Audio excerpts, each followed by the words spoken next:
as Joker. Who are you playing? Which one are you again? I'm Jack Nicholson, Joker. Why are you so serious? Wanna get nuts? Let's get nuts. And here we are.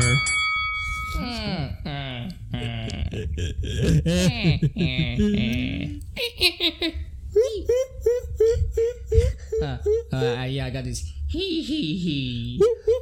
Ho ho ho. How does Joaquin do his laugh?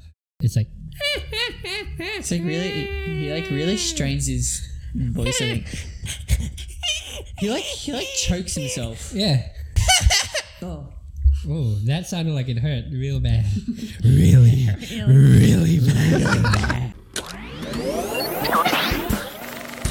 Zach Galifianakis is still king, baby. In the recent DC comics, there's been the Black Label banner used to let artists and writers have complete freedom in telling stories using DC characters without having to adhere to the mainline continuity and canon, often aiming for a more mature target audience.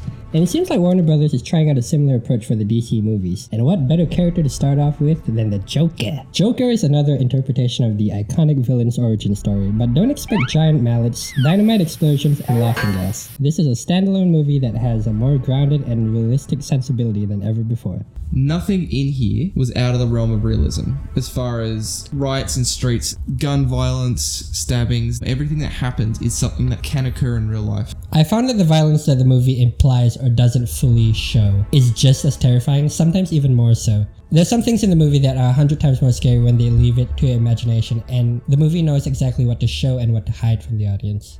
Joaquin Phoenix plays Joker, but most importantly, he plays the person the Joker used to be before he went insane. A guy named Arthur.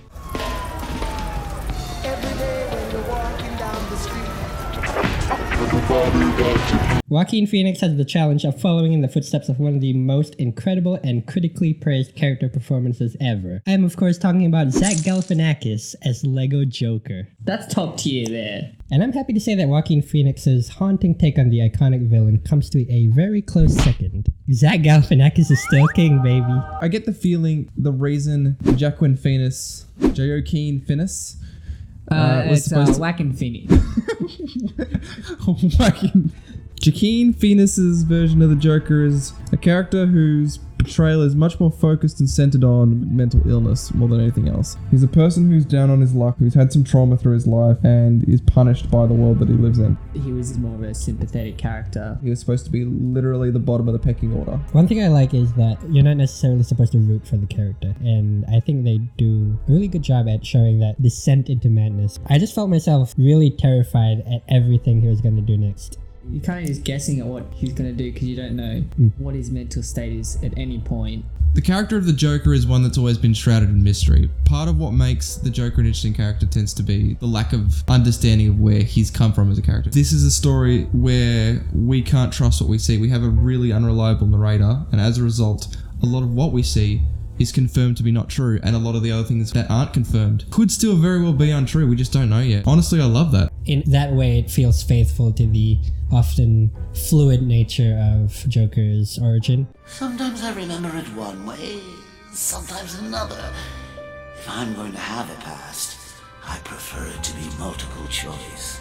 How they incorporated the Joker laugh in a grounded manner was pretty unique to this interpretation, and a fresh element that felt natural and wove itself into the narrative very well. It wasn't something that was supposed to represent a mentally deranged, scary, psychotic person, but it was a laugh that was supposed to invoke an element of sympathy. You felt sorry for him every time he laughed. Yeah. Apart from Joaquin Phoenix, there's Sophie, played by Zazie Beetz, which is Arthur's love interest in the movie. She was a little underwritten, but it was kind of justified by the end. We also have Robert De Niro as Murray Franklin, a talk show host that Arthur idolizes.